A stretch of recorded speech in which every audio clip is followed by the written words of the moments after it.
Hi mga ka-friendships! Mayang adlaw sa tanan!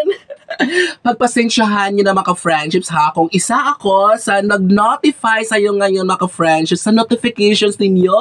Kasi mga ka-friendships, ang ganda ng hatid ng balita natin ngayon. Kasi mga ka-friendships, gusto kong pag-usapan natin sa video ito kung ano nga ba ang susunod nating gagawin kapag tayo ay RQA na. So una kong munang tanong sa inyo mga ka-friendships, RQA ka na ba? RQAs na ba tayong lahat mga ka-friendships? Tapos na ba tayo nag-demo? Tapos na ba tayong nag-TRF exam? At nilabas na ba ng division or district ninyo ang car? So, bago yun lahat mga ka-friendships, meron na akong i-chika saglit sa inyo. So, alam niyo mga ka-friendships, natutuwa ako kayo ng umaga, mga around 8 a.m. Kasi meron nag-PM sa akin sa FB page. Kasi napapansin daw niya sa mga videos ko na nagsusuot ako ng mga alampay, ng scarf. So, sabi ko naman sa kanya, sabi ko, ma'am, yan talaga ang gustong-gusto ko gumawa ng video na may scarf. At favorite ko talagang magsuot ng scarf or mga alampay, mga ka-friendships, diba? So, ngayon, tunawa ako sa kanya kasi magbibigay daw sa atin mga friends, magbibigay daw siya sa akin ng mga alampay. Sabi ko, talaga po, sabi ko, natuwa ako sa una kasi magkakaroon tayo ng panibagong mga bagong alampay, mga scarf.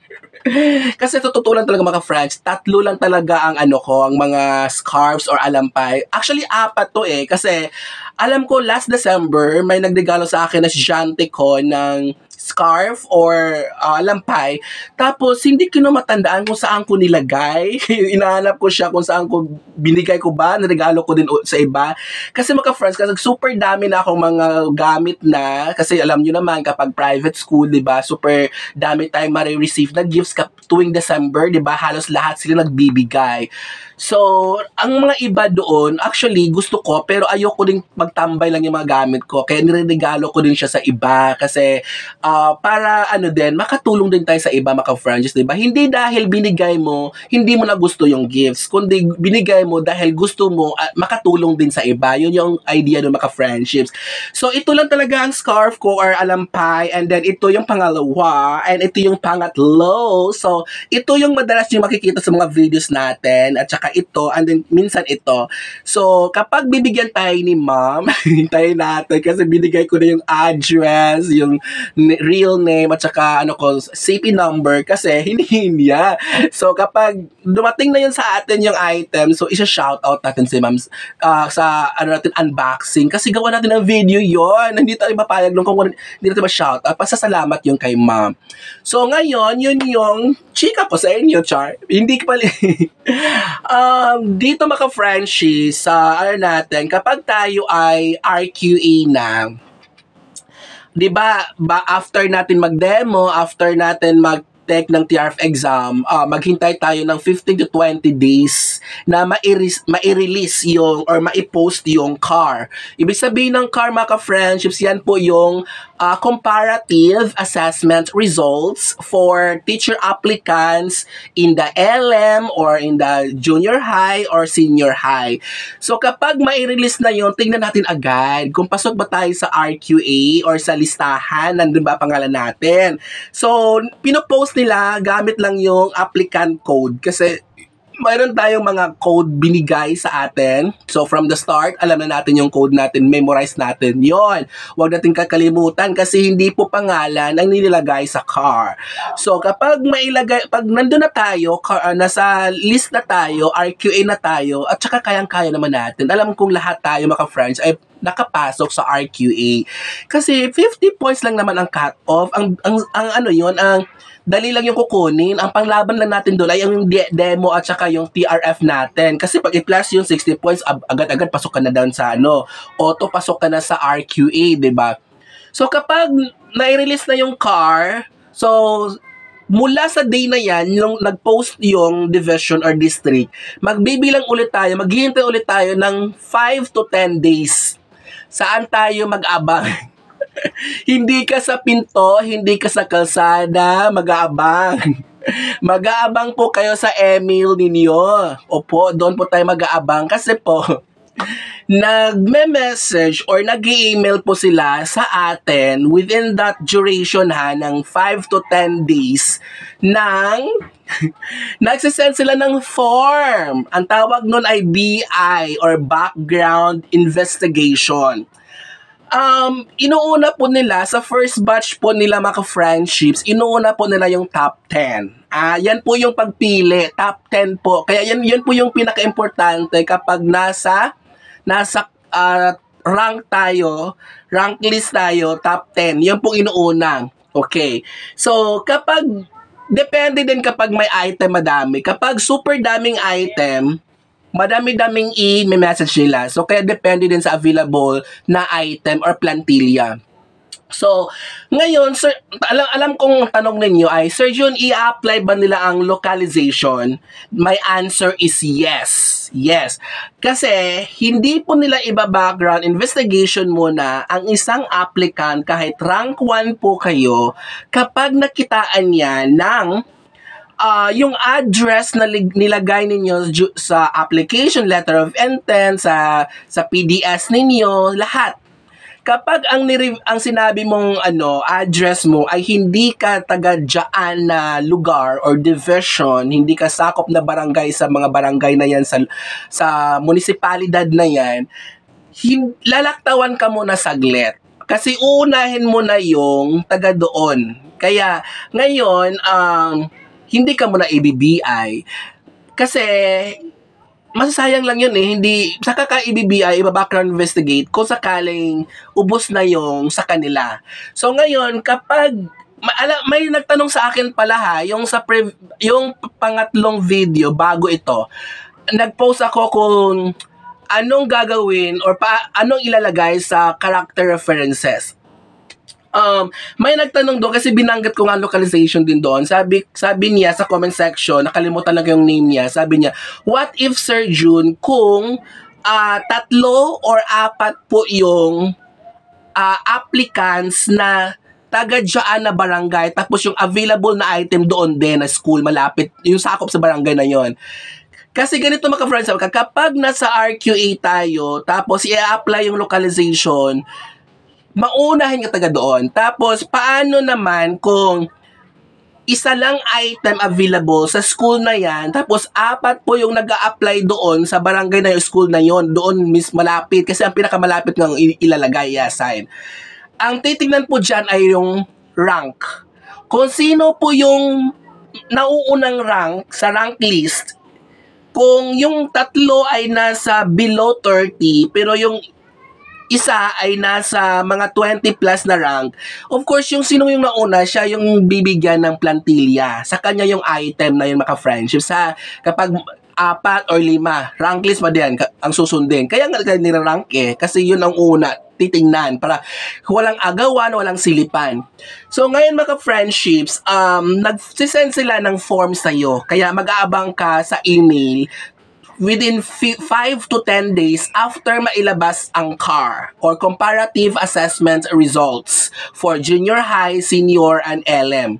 So ngayon, ano ba yung laman ng form na yun na isasend sa atin? Meron dyan sa comment section, nasa comment section nyo ngayon maka-friendships, tingnan ninyo ang laman ng form na isend nila. So yung laman na yon o yung form na yon ay meron siyang mga mga reminders or notes. So basahin ko mga friendships ha. Basta ito po yung sinisend ng mga HR. Alam kong pareho lang po yan ng mga isisend na form kasi mga HR yan Mayroon yan silang mga workshops, seminars, webinars, trainings. Tapos lahat, DepEd, pareho lang yan ng mga sinisend. So ngayon dito, hinihingi first bullet ay character references will only be sought for shortlisted candidates. So this is part of this division policy to obtain references to verify details on your application in accordance with the merit selection plan of the Department of Education. So the first character reference provided must be your present or most recent employer unless you have not been employed before. So, ibig sabihin dito, ang ilalagay po nating tao na sa first na column ay yung most recent na employer. Kung wala man, hindi kayo kung fresh grad, kakapasa ng LET, tapos first time mo ngayon nag-apply, kung hindi ka pa naka-experience ng private school, NA lang po, not applicable ang ilalagay. Hindi po siya, hindi po siya lalagyan na kahit sino, ha? So, ngayon, if you have no previous work or job experience, your professors, teachers in the school you have attended will... Okay. Sorry. Konting tayo. Kapag pala, hindi ko nabasa yung pangatlo eh. Kapag pala, hindi ka nakapagturo, wala kang teaching experience, ang ilalagay natin ay yung professor natin or kaya yung teacher natin sa college. Yun pala. Akala ko yun lang mga... kasi wala kasi siyang slash eh. Ang nakalagay lang kasi sa first is present or most recent employer. So, tayo ha, huwag kalimutan maka-friendships kung sakali daw na wala pa tayong teaching experience, wala first apply nyo ngayon, wala pa kayo experience sa private school, hindi pa kayo nag-volunteer, so walang experience. Ang ilalagay daw ay yung professor or teacher natin sa college. So yun na yun. So wag lalagyan ng NA. So next ay 3 character references must be provided. Alright? Next bullet ay the email address of the mentioned character reference is required.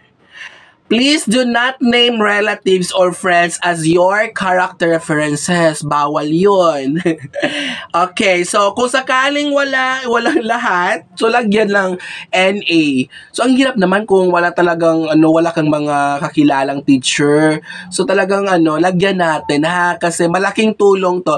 Hindi to basihan para may siguradong 101% appointment na tayo. No, hindi.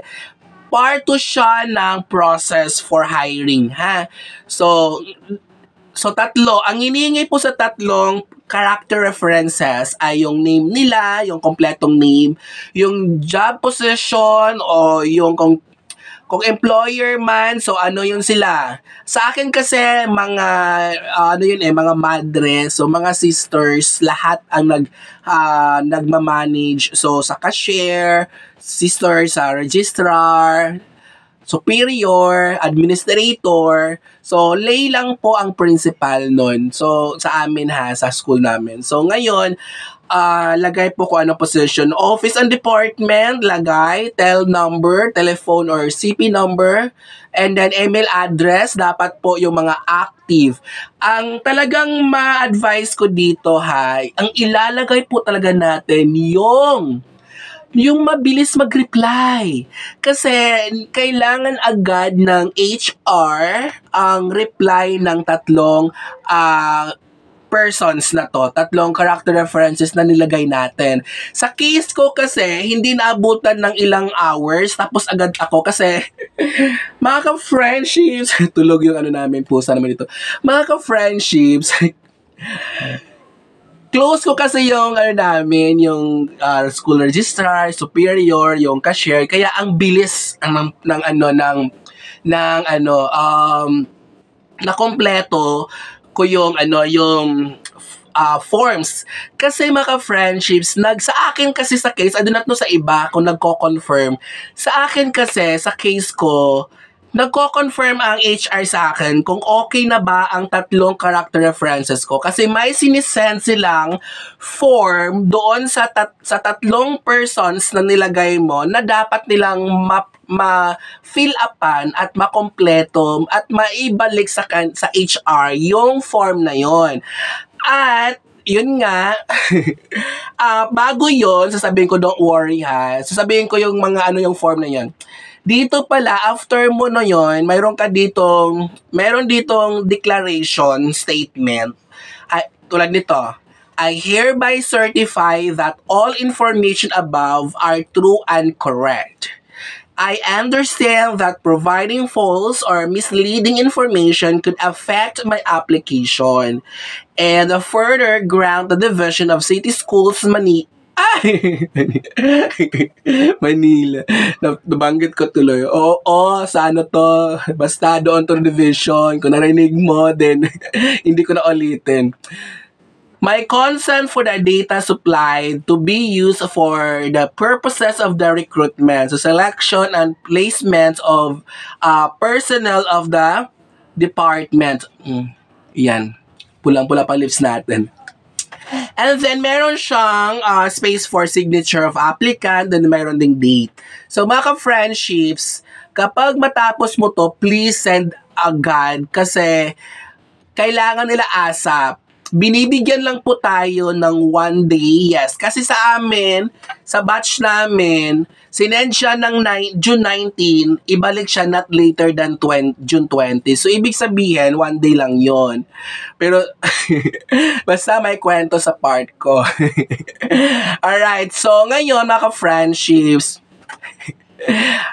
ako kasi, kaya ako naka-receive nito kasi rank 3 ako.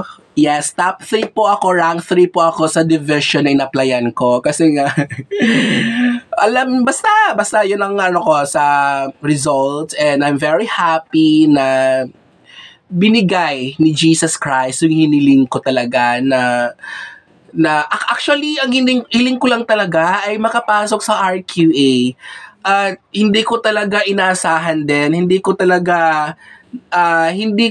in-expect na makapasok ako sa top 10. Kaya lubos ako nagpapasalamat kay Jesus Christ na more than pang binigay niya sa akin. Kasi hiling ko talaga ay makapasok lang talaga sa RQA. Isipin mo, rank 3 ako. So, thank you Lord. And thank you din sa inyo mga friendships ha. Love you all. Nandiyan kayo parate. Kaya ako masaya dahil alam kong marami nagmamahal sa akin. Char. So, yun yung form na isi-send sa atin. So, check nyo sa comment section. And ngayon, babanggitin ko yung form na isi-send ng HR sa 3 character references na indicated sa form na sinend natin sa kanila. So, ito yung form, mga friendships. Nasa comment section din, pero hindi yan siya actual yung form, ha? Ang form po nila is parang napaka-blurred and then naka-upside down pa siya. And then, tawag nito, lumang-luma na form na. Kinakabahan tuloy ako. My God. Bakit ko nga ba alam? Ang daldal ko kasi, paano ako nagkaroon ng idea na yun ang sinisend ng division? Sus ko. Narinig niyo ba kanina yung division na yon? Kung saang division to na ginamit kong example? Actually, sa experience ko to ha, hindi to galing sa iba. Sa akin to mesmo. Sa akin to mismo. Ay, baka isipin nyo, gumamit ako ng iba. No. Lahat ng contents natin dito ay galing sa akin, experiences ko. Kaya nga tayo nakagawa ng mga reviewers, TRF dyan. Kasi nga sa akin, una ako naka-experience. Natakot ako. Pero, anyways, magkaiba naman siguro ang mga character reference natin. Alangan man, hindi ako magka-connection. May connection kasi ako, Char. Basta nagkaroon ako, wag na natin masyadong pahabain pa ang kwento. Basta nalaman ko yung form na sinesend nila sa character references. Wag niyo ako isumbong ha. Baka narinig niyo yung sinabi ko kanina. Huy, yung niyo pala dyan na teacher applicant. Ay, may nabanggit akong rank kanina. Hanapin niyo. Huy, yan si Ginamit niyo yung form niyo. Oh my God. So, wag na natin masyadong pahabain pang kwento mga friendships. Basta merong 5 questions na natatawa ko sa sarili ko na kinakabahan ako. Merong forms isi-send ang HR sa 3 tao nilagay mo. At sa form na yon, meron pong 5 questions. Ha? Huwag lang kayo maingay. Atin-atin na lang to dito para... Basta, huwag na kayo maingay ha. Sige, ito yung first question na ibibigay. Hindi naman kayo magsasagot nito, sila naman ang magsasagot based to sa employer ninyo sa observation nila sa'yo. Kung naging teacher ka nila sa school nila, base to sa observation nila. Kung hindi ka naman nakapag-teacher experience sa prof mo, sa teacher mo nung college, sila naman maglalagay niyan. Kasi sa email nga ilalagay, doon isi-send yung form doon sa binigay mo. O, basta, wag na kayo magtanong kung saan ko ito kinakabahan ako. My God. Okay, ito yung first tanong. Tagalog naman at pwede mong sagutin siya ng English. Pero, yun ang kasabihan nga, kung Tagalog, ang tanong, Tagalog mo din sagutin. Okay? Pero hindi ko alam sa 3 kung ano yung sinagot nila, Tagalog ba siya o English. Wala akong alam sa sagot nila. Kasi sila naman yon, ha? Sa mga 3 na yon. Okay, tanong, kilala mo ba si Blank? Yung pangalan ko. Okay, tapos may sagot yon. Yung una yung tanong. First question, may follow-up question. Sorry. Ano ang pagkakilala mo sa kanya? Okay? Alright. And then, number 2, sagutan niyo ng yung 3 character reference nilagay mo doon. And then, ano ang kanyang natatanging asal at pag-uugali na tumatak at pagkakilanlan sa kanyang katauhan? Yun po yung question.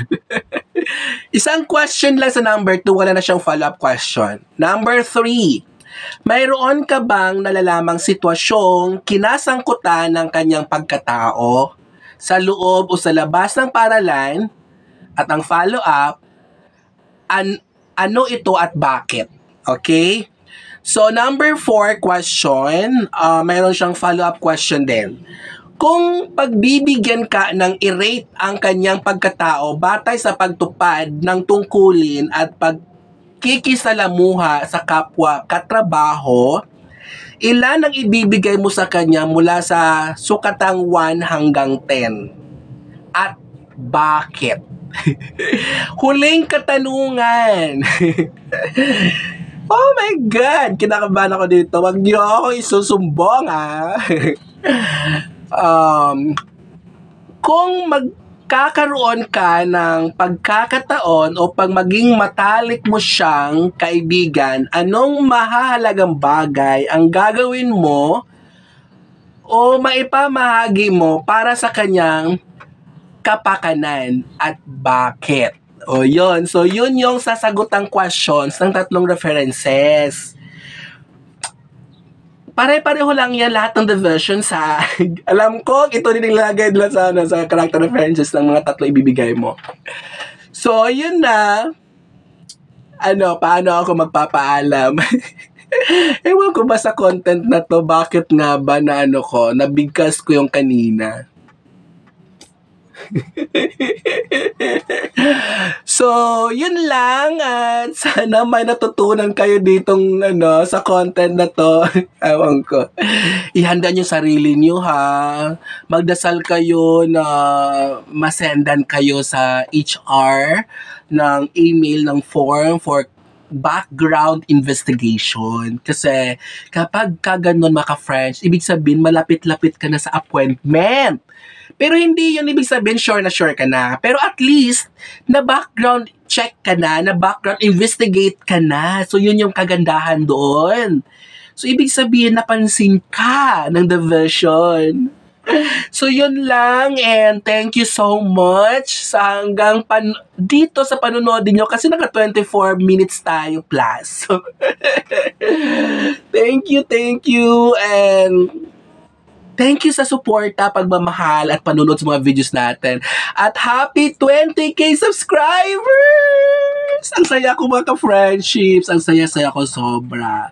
So, lumalaki ang pamilya natin. So, sana, tayo ha, magtulungan tayo parate. Kaya nga ako na gumagawa ng content dito na hindi dapat nire-reveal kasi ganyan ko kayo kamahal, ha?